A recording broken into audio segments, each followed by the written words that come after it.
തപ്പിത്തടഞ്ഞൊരു വിധത്തിൽ കരക്കെത്തി എരുതി പിന്നെ പൊടുന്നനെ പറച്ചട്ടി. പക്ഷെ ആക്ച്വലി കൂപ്പർ എന്താണെന്ന് എനിക്ക് പിടിയില്ല. പട്ടണ നടുവിൽ പാതിരമറവിൽ പട്ടിണി മാറ്റാൻ കൂപ്പറും കൂട്ടരും കൊള്ള തുടങ്ങി. ഞാൻ ആദ്യം സ്പോർട്സ് ജേർണലിസ്റ്റ് ആയിട്ട് വർക്ക് ചെയ്യാൻ പോയായിരുന്നു കുറച്ചാണ്. വളരെ തുച്ഛമായിട്ടുള്ള സാലറിയും പരിപാടിയൊക്കെ ആയിരുന്നു. അപ്പൊ അത് വർക്കൗട്ട് ആയില്ല. ഈ രോമാഞ്ചത്തിലെ റാപ്പ് പോർഷൻ തോനെയുണ്ട് നേരം തീരെയില്ല വേഗം ഇരുന്ന് പേരിറങ്ങി മരവിച്ചു പോയ ദേഹം. ഇവിടെയുള്ളതൊക്കെ സിംഹമോ സിംഹവാലൻ കുരങ്ങനോ എന്ന് ചോദിക്കുന്ന സമയത്ത് ഒഴിഞ്ഞ സിംഹാസനത്തിന് അധിപനായ രാജനോ ഇവിടെയുള്ളതൊക്കെ സിംഹമോ സിംഹവാലനോ. നമ്മൾ സിംഹത്തെ ഗ്ലോറിഫൈ ചെയ്യും, എന്നാൽ സിംഹവാലൻ കുരങ്ങനെ കുറച്ചൊന്ന് താഴ്ത്തുകയും ചെയ്യും പോലൊരു സാധനം. മാന്യ സദസ്സിന് എന്റെ വിനീതമായ കൂപ്പുകൾ. ഈ ഓഫ് സീസണിലാണോ നിങ്ങൾ ആദ്യം മാന്യ സദസ്സിന് കൂപ്പുകൈ എന്ന് പറയുന്നില്ലേ? മാന്യ സദസ്സിന് എന്റെ വിനീതമായ കൂപ്പുകൾ. ട്രോളല്ലേ? അതെ അതെ, അതിനൊരു ഇമേജറിയും കൂടെ കൊടുത്തേക്കുന്ന ഇതാണ്. പക്ഷെ ഇല്ല, അങ്ങനത്തെ നമ്മുടെ തലയിലുള്ള വെകിളിത്തരങ്ങളാണല്ലോ, ഇത് എല്ലാവർക്കും കണക്ട് ആവണമെന്നില്ല. അല്ല, പക്ഷെ അതൊന്ന് ഭയങ്കര കണക്ട് ആയി. അതിനുശേഷം ചെറിയൊരു ചിരി പോലൊരു ചിരിയുണ്ട്. മറ്റേ ചിരി. എല്ലാത്തിനും ഷോർട്ടേജ് ആണല്ലോ മൊത്തത്തില്. പിന്നെ കയ്യിൽ പൈസയും കൂടി ഇല്ലെങ്കിൽ അതിന്റെയും കൂടെ ബുദ്ധിമുട്ടുണ്ട്. അപ്പൊ ആ സമയം നമ്മളിങ്ങനെ ഞങ്ങളൊരു 3 പേരാണ് താമസിക്കുന്നത്. അപ്പൊ ഞങ്ങളുടെ ഇടയിലുള്ള ഒരു ബാൻഡറിന്റെ ഒരു ഇതായിരുന്നു. മറ്റേ എടാ ഒരു ബാക്കിലാണ് മറ്റേ സൗഹൃദത്തിന്റെ പേരിലേക്കും താണാതെ പോണ സൗഹൃദം തേങ്ങയാണ്.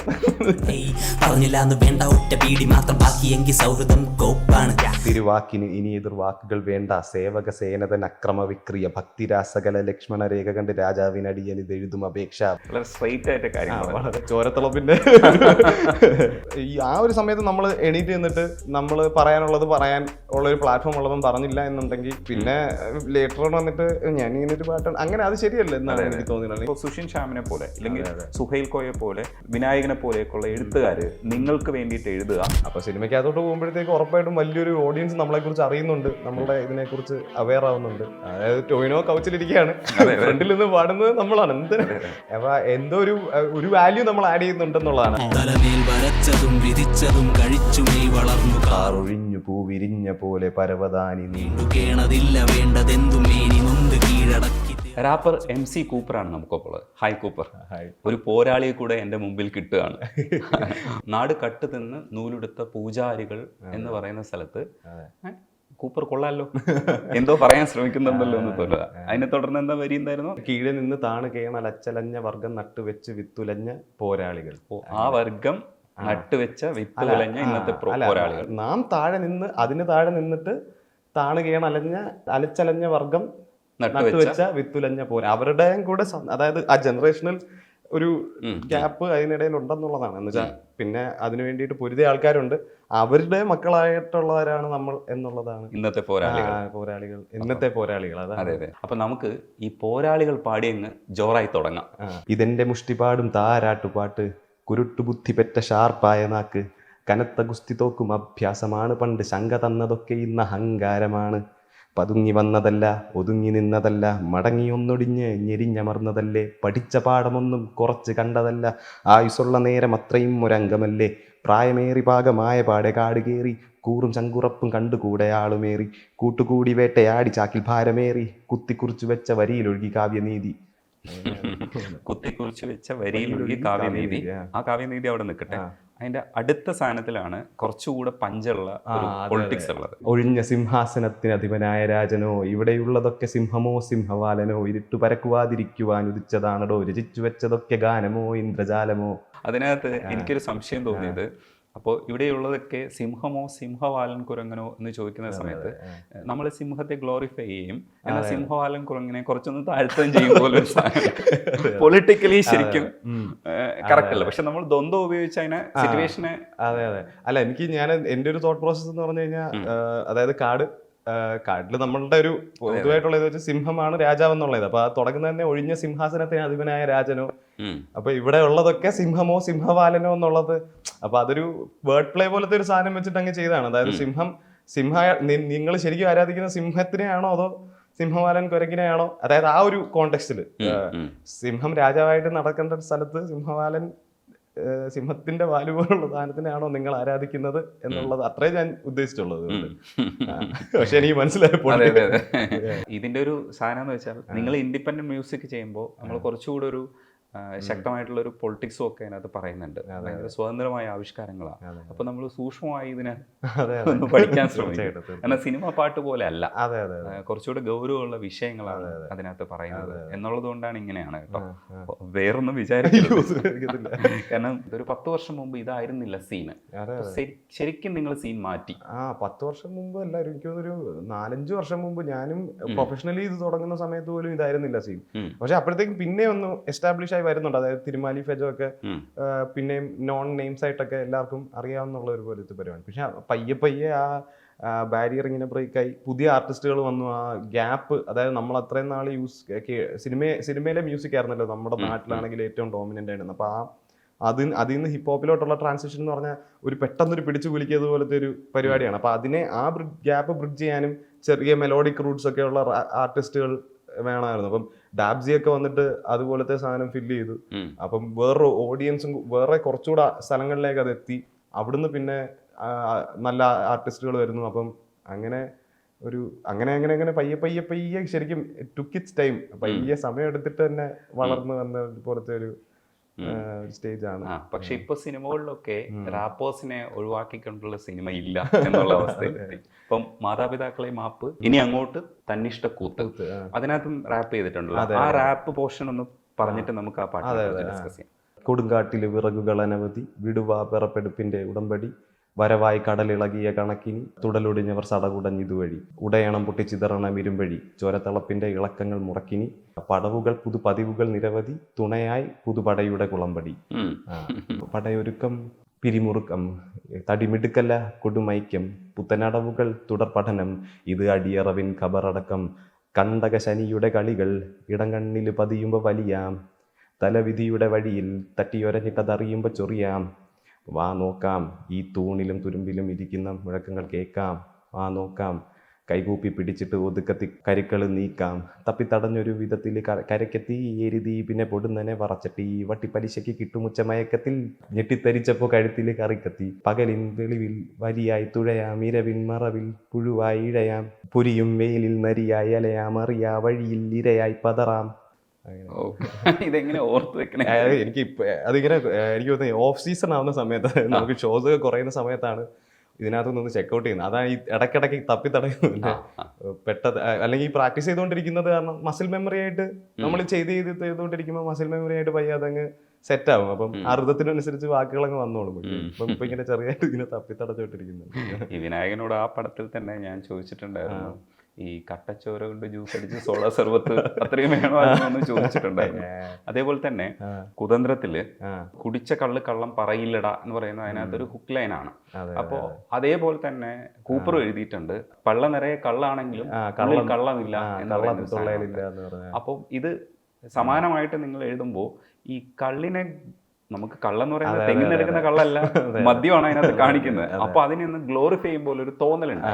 പക്ഷെ നിങ്ങൾ ആ അർത്ഥത്തിലല്ല, ഒരു പ്രതിഷേധം എന്നുള്ള അർത്ഥത്തിലല്ലേ അത്? അതെ, എന്ന് വെച്ചാൽ നമ്മള് ബേസിക്കലി പറയാൻ നോക്കുന്നതെന്ന് പറഞ്ഞു കഴിഞ്ഞാൽ ഉള്ളിൽ കള്ളു വന്നാൽ പോലും കളങ്കം ഉണ്ടാവില്ല എന്നുള്ളതാണ് പറയാൻ നോക്കുന്നത്. അപ്പം ശരിയാണ്, അങ്ങനെ നോക്കിക്കഴിഞ്ഞാൽ ഒരു പൊളിറ്റിക്കൽ കറക്റ്റ്നെസിന്റെ ലെൻസിലൂടെ നോക്കിക്കഴിഞ്ഞാൽ നമ്മള് പക്ഷെ മദ്യത്തിനെ ഗ്ലോറിഫൈ ചെയ്യാൻ നോക്കുന്നില്ല. കള്ളെന്നുള്ള സാധനം അകത്ത് പോയാൽ പോലും നമ്മൾ കള്ളം പറയില്ല, നമ്മൾ സ്ട്രെയിറ്റ് ആയിരിക്കും എന്നുള്ളതാണ് ഉദ്ദേശിക്കുന്നത്. അപ്പം അങ്ങനത്തെ ഒരു ഇതാണ്. അത് തന്നെ, അത് ഇപ്പം വേറൊരു രീതിയിൽ വ്യാഖ്യാനിക്കാനും ചാൻസ് ഉണ്ട് അവിടെ. പക്ഷെ നമ്മൾ ഉദ്ദേശിക്കുന്നതെന്ന് പറഞ്ഞു കഴിഞ്ഞാൽ എന്താണ്, ഓണസ്റ്റി, അല്ലെങ്കിൽ നമ്മളെ ഓണസ്റ്റി എപ്പോഴും കീപ്പപ്പ് ചെയ്യും, സത്യം മാത്രമേ പറയുള്ളൂ എന്നുള്ളത് പോലത്തെ ഒരു മൂഡിലാണ് സാധനം വന്നത്. എനിക്കൊന്ന് വേടന്റെയും അത് തന്നെയാണ് വേടൻ ഉദ്ദേശിച്ചത്. ഈ ഓഫ് സീസണിലാണോ നിങ്ങൾ ആദ്യം തുടക്കം മാന്യ സദസ്സിന് കൂപ്പ് എന്ന് പറയുന്നില്ലേ? അത് ശരിക്കും മാന്യ സദസ്സിന് കൂപ്പ് എന്ന് പറഞ്ഞാൽ ട്രോളല്ലേ? അതെ അതെ, അത് കഴിഞ്ഞത് ഈ കൂപ്പ് കൈ എന്ന് പറഞ്ഞ കൂപ്പർ, അപ്പൊ കൂപ്പറിന്റെ കൈ എന്നുള്ളത് പോലത്തെ ഒരു സാധനം പോലെ ഉണ്ട്. അപ്പൊ ഞാൻ എല്ലാം കൂടെ എനിക്ക് ആ തലയിൽ പെട്ടെന്ന് ഇങ്ങനെ ഒരു വന്ന സാധനം. കാരണം അതിന്റെ ഈ ഓഫ് സീസൺ എഴുതുമ്പം ആദ്യം ഞാൻ അതിന് വേണ്ടിയിട്ട് ഇട്ടിരുന്ന ഒരു ആൽബം ആർട്ട് എന്ന് പറയുന്നത് തന്നെ, ഞാനിങ്ങനെ ഒരു കട്ടിലിൽ ഒരു കട്ടിലിന്റെ തലയുടെ ഭാഗം ഇങ്ങനെ ഉണ്ട്, അതിന് മേളിലൊരു കൈ ഇങ്ങനെ കിടക്കുന്നതായിരുന്നു അതിന്റെ ആൽബം ആർട്ട് തന്നെ. അപ്പം മറ്റേ ആ സമയത്ത് എന്ന് പറഞ്ഞാൽ നമ്മുടെ ഭയങ്കര പൊളിറ്റിക്കലി വോളറ്റൈൽ ആയിട്ടുള്ള ഒരു സമയമായിരുന്നു.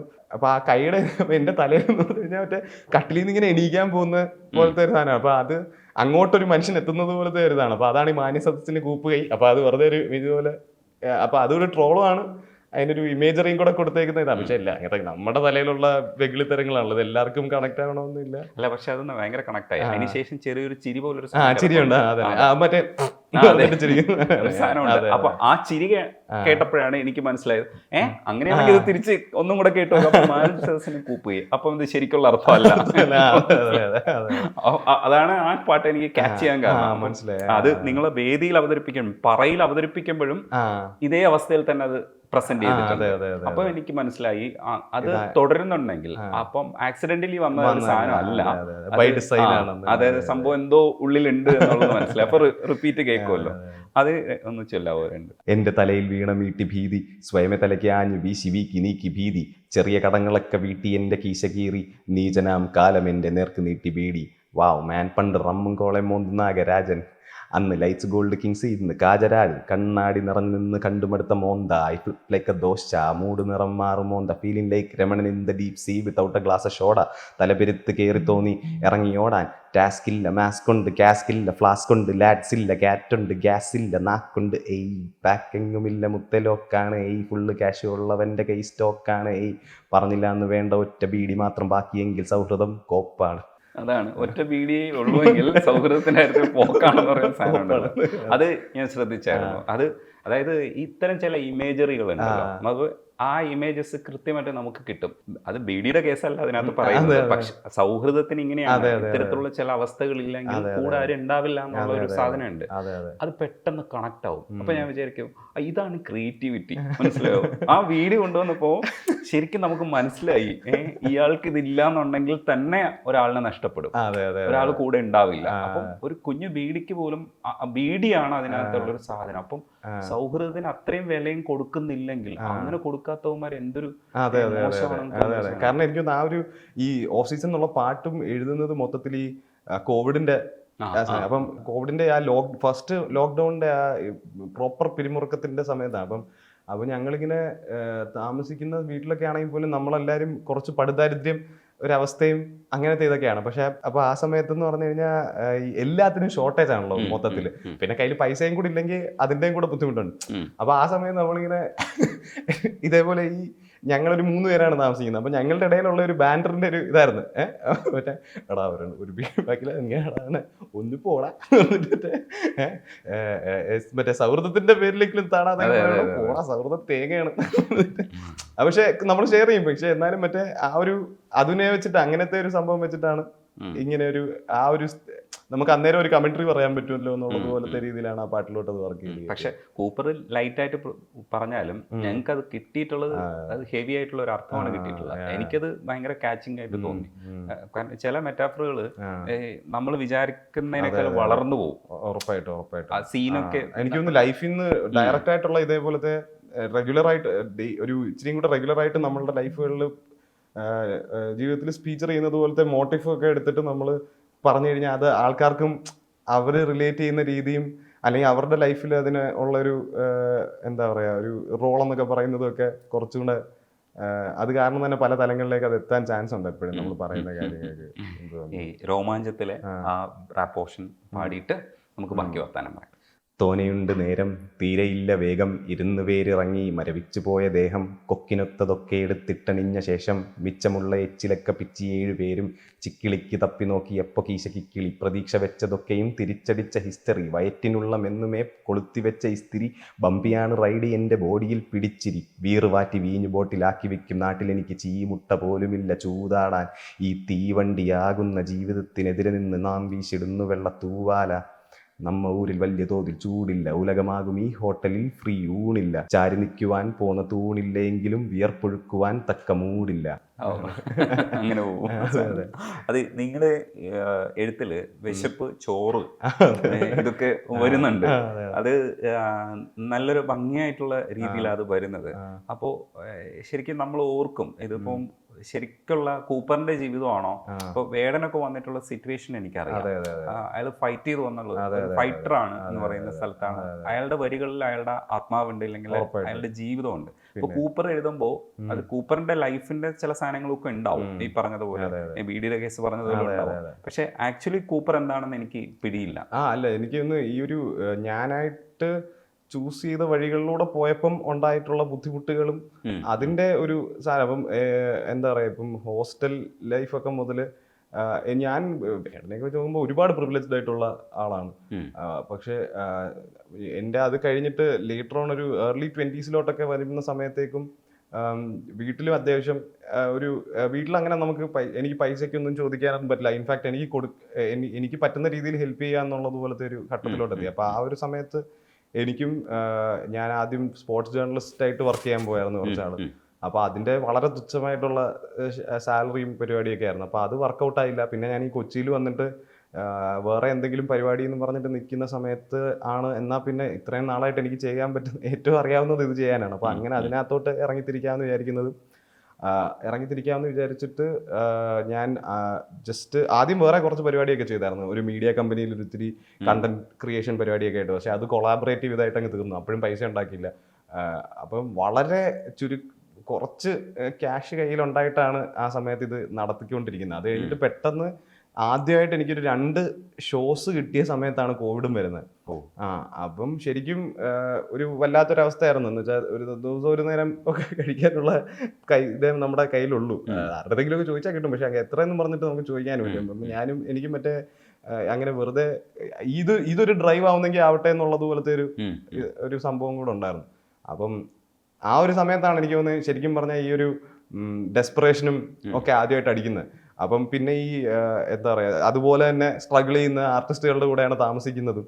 അപ്പം നമ്മളുടെ ഒരു റിയാലിറ്റി എന്ന് പറഞ്ഞു കഴിഞ്ഞാൽ തന്നെ ഈ വളരെ കുറച്ചേ ഉള്ളൂ കയ്യിൽ എന്നുള്ളത് പോലത്തെ ഒരു സംഭവമായിരുന്നു. അപ്പൊ അത് വെച്ചിട്ട് കോമഡികളും പരിപാടികളും ഒക്കെയാണ് പൊതുവെ വരുന്നത്. ഇപ്പൊ ഈ ഓഫ് സീസൺ എന്ന് പറയുന്ന പാട്ട് തന്നെ ഞാൻ ശരിക്കും പറഞ്ഞാൽ എൻ്റെ റൂംമേറ്റും ക്ലോസ് ഫ്രണ്ട് ഹാഫിസ് എന്ന് പറഞ്ഞിട്ട്, ഹാഫിസും ഞാനും ആ സമയത്ത് ഇങ്ങനെ നമ്മൾ വെറുതെ യൂട്യൂബിൽ കയറിയിട്ട് ഈ കവിതകൾ ഇങ്ങനെ ഇരുന്ന് കേൾക്കുമായിരുന്നു. അപ്പം എന്നിട്ട് കൂടെ പാടും. അങ്ങനെയൊക്കെ ചെയ്തുകൊണ്ടിരിക്കുമ്പോൾ ഞാൻ ഇവനെ വെറുതെ വെറുപ്പിക്കാൻ വേണ്ടിയിട്ട് ഇതിന്റെ ടെക്സ്ചറിലുള്ള ഒരു സാധനം എഴുതണമല്ലോ എന്നും പറഞ്ഞിട്ട് ചുമ്മാ എഴുതി തുടങ്ങിയാണ്. എൻ്റെ തലയിൽ വീണ വീട്ടി വീതി സ്വയമേ തലയ്ക്ക് ആഞ്ഞു വീശി വീക്കി. അപ്പം രാവിലെ ഇവൻ ഉറക്കത്തിൽ നിന്ന് എണീക്കുമ്പോൾ ഞാൻ രാവിലെ മറ്റേ ഒരു പേപ്പർ എടുത്തുകൊണ്ട് അവിടെ പോയിട്ട് ഇവനെ വെറുപ്പിക്കാൻ വേണ്ടി തുടങ്ങുന്നത്. അപ്പൊ അവനിങ്ങനെ ഇത് കൊള്ളാമല്ലോ എന്ന് പറഞ്ഞു. പിന്നെയാണ് എനിക്കിതൊരു പാട്ടാക്കാമല്ലോ എന്നുള്ള തോട്ട് തന്നെ പോകുന്നത്. അപ്പൊ എനിക്ക് തോന്നുന്നു സം ലെവൽ ശരിക്കും പറഞ്ഞ ആ ഒരു എന്താണ് ഞാനായിട്ട് വരുത്തി വെച്ചതായിട്ടുള്ള കുറെ ബുദ്ധിമുട്ടുകളിനകത്തൂടെ പോയപ്പം ബാക്കി നമ്മളെക്കാളും വളരെ ലെസ് പ്രിവിലേജ്ഡ് ആയിട്ടുള്ള ആൾക്കാരെ അനുഭവിക്കുന്നതിന്റെ ഒരു ചെറിയ ഒരു ഡോസ് എനിക്കും കിട്ടി എപ്പോഴും. അതിനെ രസകരമായിട്ട് അവതരിപ്പിക്കാൻ നോക്കുന്നു എന്നുള്ളതാണ്. അല്ലാണ്ട് അങ്ങനെ ഒരുപാട് അതുപോലത്തെ വളരെ ദാരുണമായിട്ടുള്ള അവസ്ഥകളിൽ ഇത് ചെയ്തിട്ടില്ല എന്ന് തോന്നുന്നു. ഭരണകൂടത്തിനെ റെസിസ്റ്റ് ചെയ്യേണ്ടതുണ്ട് എന്നുള്ള രീതിയിൽ അതിന്റെ പേര് ഞാൻ വിട്ടുപോയി. ഇല്ലം ചുടണം. അതിനകത്ത് കറക്റ്റ് ഒരു പൊളിറ്റിക്കൽ സ്റ്റാൻഡ് എടുത്തിട്ടുണ്ട്. ആരെയാണ് നമ്മളെ ഇങ്ങനെ ആക്കുന്നത്, ആരാണ് അവിടെ ഇരിക്കുന്നത് എന്നുള്ളൊരു സാധനം. അതുകൂടെ ഒന്ന് പാടിയിട്ട് നമുക്ക് അതിനെ കുറിച്ച് അത് തിരുവാക്കിന് ഇനി എതിർവാക്കുകൾ വേണ്ട, സേവക സേനതൻ അക്രമ വിക്രിയ ഭക്തിരാസകല ലക്ഷ്മണ രേഖ കണ്ട് രാജാവിനടിയനിതെഴുതും അപേക്ഷ വിജനമായ ഖജനാവും വെറും ശിഥിലമായി തർക്കശാസ്ത്രം പല പോങ്ങരും പ്രതിമകളാകും എതിർത്താലത രാജകവാദം ഇതെന്തപരാധം ചേരി തിരിഞ്ഞൊരു ജനതയെ പേറി കുലപതിമാരുടെ കുൽസിത കേളികൾ ഓരോരോ ഏണികൾ കൊയ്യുന്നു മേനികൾ എന്നിരുന്നാലും തെല്ലില്ല പേടി തരിക്കുന്ന പേശികൾ തേടുന്നു നേരുകൾ നാളത്തെ നാടിന് നാമാകും വേരുകൾ ആരാന്റെ കുടലിൽ കിടക്കണം മാംസത്തിൻ ജാതകം എഴുതിയ കഴുതകൾ സേവകരല്ലിവർ മറുതകൾ അനുദിനം കൊടുക്കണം മരുന്നിന് മറുപടി നറുമൊഴി മടക്കി വെച്ചെടുക്കണം തറുതല കഥ പറഞ്ഞിരിക്കുവാൻ തരമില്ല ഉണരണം ഈ തലമുറ ഞരങ്ങരുതാരും പതുങ്ങരുതാരും നാം പല നിറം പല മതങ്ങളും എന്നിരുന്നാലും വെളിവിരുന്നാൽ വലിയ ഉപകാരം. വളരെ സ്ട്രെയിറ്റ് ആയിട്ട് കാര്യം ചോരത്തിളപ്പിന്റെ കുറച്ചുകൂടെ ചെറുപ്പമായതുകൊണ്ടാണ് കുറച്ചുകൂടെ അതെ ആ സമയത്ത് നമ്മൾ ഭയങ്കരമായിട്ട് കുറച്ചുകൂടെ രോഷം കൊള്ളുന്നത്. ഈ കുറച്ചൊരു എനിക്ക് ആ ഒരു സമയത്ത് പൊതുവെ നമ്മളുടെ ഒരു ജനറേഷൻ്റെ ഒക്കെ ഇതാണെങ്കിലും ആ ഒരു പൊളിറ്റിക്കൽ അവേക്കനിങ്ങിന്റെ ഒരു നമുക്ക് ഒരുപാട് റീഡിങ്സ് നടക്കുന്നതും എല്ലാം നമ്മുടെ ചുറ്റുമുള്ള ആൾക്കാർ എൻ്റെയൊക്കെ ചുറ്റുമുള്ള ആൾക്കാരൊക്കെ ആണെങ്കിലും സംസാരിക്കുന്നതും നമ്മളെ ഡയറക്റ്റ് ചെയ്യുന്നതും ഒക്കെ ഇതേപോലത്തെ ഡിസ്കോസിനെ കുറിച്ചാണ്. പിന്നെ ഭയങ്കര അനീതി നടക്കുന്നു എന്നുള്ളതിന്റെ ഒരു സംഭവം ഉണ്ട്. അപ്പം എനിക്ക് എപ്പോഴും ആ ഒരു ഇതുണ്ടായിരുന്നു. Like if you don't get your self ഈ ആ ഒരു സമയത്ത് നമ്മൾ എണീറ്റ് നിന്നിട്ട് നമ്മൾ പറയാനുള്ളത് പറയാൻ ഉള്ളൊരു പ്ലാറ്റ്ഫോം ഉള്ളതും പറഞ്ഞില്ല എന്നുണ്ടെങ്കിൽ പിന്നെ ലേറ്റർ ഓൺ വന്നിട്ട് ഞാൻ ഇങ്ങനെ ഒരു പാട്ടാണ് അങ്ങനെ അത് ശരിയല്ല എന്നാണ് എനിക്ക് തോന്നിയിട്ടുള്ളത്. എനിക്ക് തോന്നുന്നു ആ ഒരു എന്താണ് ആർട്ടിസ്റ്റ് ആകുമ്പം അതായത് മ്യൂസിക്കിലൂടെ നമ്മളുടെ കാര്യങ്ങൾ പറയാൻ മാത്രം ചാൻസ് നമുക്ക് നമ്മളുടെ ബാക്കിയുള്ള പാട്ടുകൾ കേട്ടിട്ടോ ഒക്കെ ആണെങ്കിൽ ആൾക്കാർ തരുമ്പോൾ അതൊരു പ്ലാറ്റ്ഫോം തന്നെയാണ്. അപ്പോൾ ആ പ്ലാറ്റ്ഫോമിൽ അനീതി നടക്കുമ്പോൾ നമ്മൾ അതിനെക്കുറിച്ച് സംസാരിച്ചാൽ നമുക്കത് ഗുണം ചെയ്യില്ല എന്നും പറഞ്ഞിട്ട് അതിനകത്തുനിന്ന് മാറി നിൽക്കുന്നത് ആലോചിക്കാൻ പോലും പറ്റില്ലായിരുന്നു. മനസ്സിലായി. അങ്ങനെ അപ്പൊ എന്തായാലും സംസാരിക്കണമെന്ന് വിചാരിച്ചിട്ട് പ്രതിഷേധങ്ങൾ. പക്ഷേ ഈ റെസിസ്റ്റ് പലപ്പോഴും ഇപ്പൊ ഞാനൊരു ഒബ്സർവേഷൻ ചെയ്തിട്ടുള്ള ഇപ്പൊ കൊടുങ്ങല്ലൂര് ഭരണിക്ക് ഒരു ചീത്ത വിളിച്ചുകൊണ്ടുള്ള ഒരു പ്രതിഷേധം നടക്കുകയാണെന്ന് കരുതാം. പക്ഷേ ഈ കുറച്ചു കാലം കഴിഞ്ഞപ്പോഴത്തേക്ക് ഇതൊരു ആചാരമായി പരുവപ്പെട്ടു. അതേപോലെ തെയ്യത്തിന്റെ കേസിൽ തെയ്യം കെട്ടി വരുന്ന ഒരു പ്രതിഷേധത്തിന്റെ ഭാഗമായപ്പോഴും ഇപ്പോൾ തെയ്യം നടത്തണമെങ്കിൽ വൻ മുതലാളിമാരുടെ കൂടെ നിന്നിട്ട് നമുക്ക് തെയ്യം എന്ന് പറയുന്നതിന്റെ ചെലവ് നടത്താൻ പറ്റുള്ളൂ. അപ്പോൾ പ്രോബ്ലം എന്താണെന്ന് വെച്ചാൽ ഇതിന് ഒരു ആചാരത്തിന്റെ ഭാഗമായി ഒതുക്കപ്പെടുന്നുണ്ട്. ഇപ്പൊ നിങ്ങൾ റാപ്പേഴ്സ് ഇപ്പോൾ ഒരു സ്വതന്ത്രമായിട്ടാണ് ഇത് ചെയ്യുന്നത്. പക്ഷെ ഒരു വരികൾക്ക് വേണ്ടിയിട്ടോ ഒക്കെ നിങ്ങൾ ചില ഭാഷയൊക്കെ ഉപയോഗിക്കുമ്പോൾ ഒരു താളമൊക്കെ കിട്ടാൻ വേണ്ടിയിട്ട് ചിലതിനെയൊക്കെ നമ്മൾ ഒതുക്കിയൊക്കെ പറയേണ്ടി വരും. അപ്പം ഇങ്ങനെ പോകുമ്പോൾ ഈ പിൽക്കാലഘട്ടത്തിൽ നിങ്ങളും ഇതൊരു എന്റർടൈൻമെന്റ് ഇൻഡസ്ട്രി ആയിട്ട് മാറിപ്പോകുമോ എന്നുള്ളൊരു പേടിയുണ്ടോ? അങ്ങനെയൊക്കെ ചിന്തിക്കാറുണ്ടോ? എന്റർടൈൻമെന്റ് ഇൻഡസ്ട്രി ആയിട്ട് മാറി അതിനെപ്പോഴും എനിക്ക് തോന്നുന്നു എപ്പോഴും അങ്ങോട്ടാണ് ഒരു വലിവ് വരുന്നത് തന്നെ. കാരണം ആർട്ടിസ്റ്റിനാണെങ്കിലും എപ്പോഴും എക്സിസ്റ്റൻസും പിന്നെ അവരുടെ എക്സിസ്റ്റൻസും സബ്സിസ്റ്റൻസും എല്ലാം ബേസിക്കലി കാരണം നമുക്ക് ആ ഒരു തുടക്കത്തിൽ എപ്പോഴും ബുദ്ധിമുട്ടായിരിക്കും. അപ്പോൾ നമുക്ക് കൂടുതൽ ഓപ്പർച്യൂണിറ്റീസ് വരുമ്പോഴത്തേക്കും എപ്പോഴും നമ്മളുടെ അടുത്ത് എനിക്ക് തോന്നുന്നു ഒരുപാട് വെളിയിൽ നിന്നുള്ള ഉപദേശങ്ങളും എല്ലാം വരുന്നത് നമ്മളെങ്ങനെ ഇത് വലിയ ബ്രേക്കുകൾ എങ്ങനെ എത്താം, വലിയ രീതിയിൽ നമുക്ക് ഒരുപാട് വലിയൊരു മാസീവ് ഓഡിയൻസിലേക്ക് എങ്ങനെ എത്താം, എങ്ങനെ ഏത് രീതിയിൽ വേണം പാട്ടുകൾ നമ്മൾ ചെയ്യുന്ന പാട്ടുകളിനകത്ത് എന്തൊക്കെ ട്വീക്സ് വരുത്തിയാലായിരിക്കും കൂടുതൽ ആൾക്കാരിലേക്ക് ഇത് എത്തുക. അപ്പം നമ്മൾ ഒരു കോറസിലേക്ക് എത്തുമ്പോൾ കോറസ് സിംപ്ലിഫൈ ചെയ്യുക, ഒറ്റ വാക്ക് പലതവണ റിപ്പീറ്റ് ചെയ്യുന്നത് പോലത്തെ സാധനം ആക്കി മാറ്റിക്കഴിഞ്ഞാൽ ആൾക്കാർക്ക് പാടാൻ അത് എളുപ്പമായിരിക്കും. അങ്ങനെ ഇങ്ങനെ എന്നൊക്കെ പറഞ്ഞിട്ട് അപ്പം നമ്മൾ ഒത്തന്റിക് ആയിട്ട് നമ്മൾ സൃഷ്ടിക്കാൻ നോക്കുന്ന ആ ഒരു ആർട്ടിനെ ഡൈല്യൂട്ട് ചെയ്ത് ഈ മാസ് മസാല എന്നൊക്കെ പറയുന്നത് സിനിമ അതുപോലെ മാർക്കറ്റ് എന്റർടൈൻമെന്റ് ഫാക്ടർ അതിനെ കൂട്ടുക.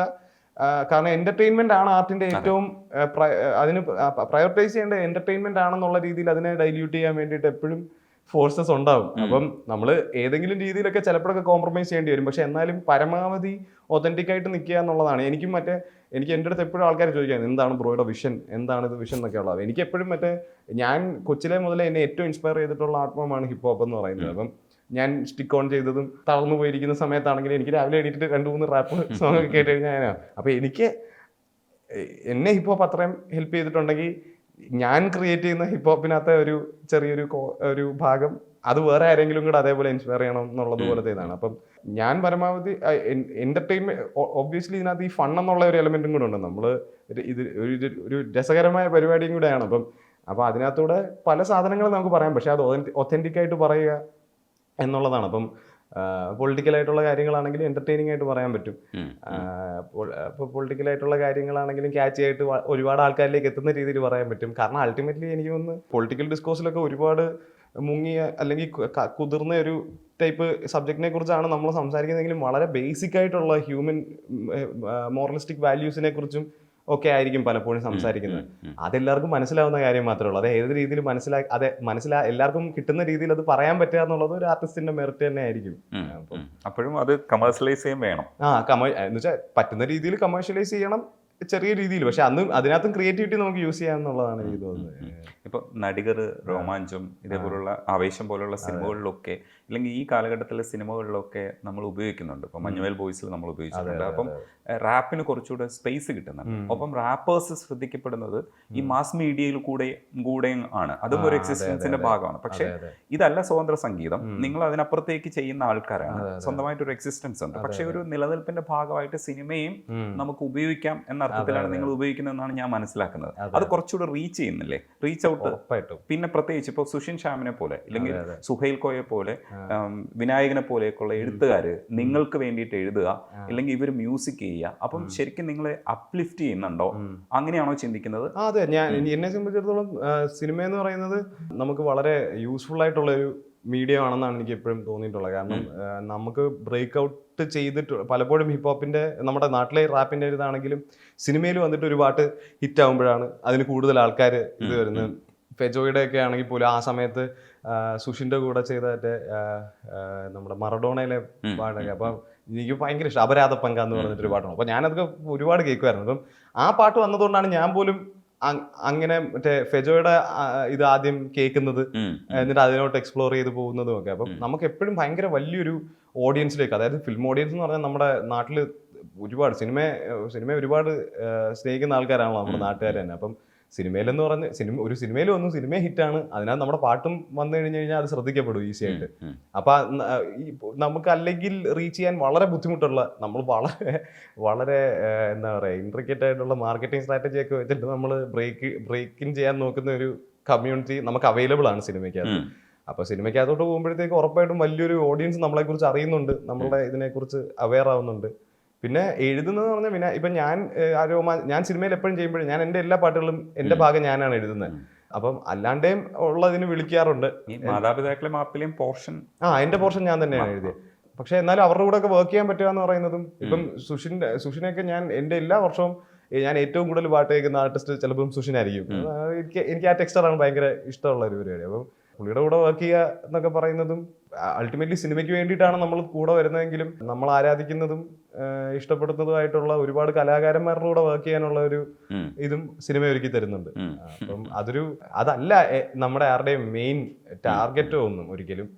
പക്ഷെ അതൊരു ഡെഫിനറ്റ്ലി നമ്മളെ ഹെൽപ്പ് ചെയ്യുന്നതായിട്ടുള്ള ഒരു ഘടകം തന്നെയാണ് സിനിമ എന്ന് പറയുന്നത്. ഈ നടികരുടെ പ്രൊമോഷന് കൂപ്പറിനെ ഉപയോഗിക്കുമ്പോൾ കൂപ്പറിന് അതൊരു ബൂസ്റ്റാണ്, സിനിമയ്ക്ക് അതൊരു ബൂസ്റ്റാണ്.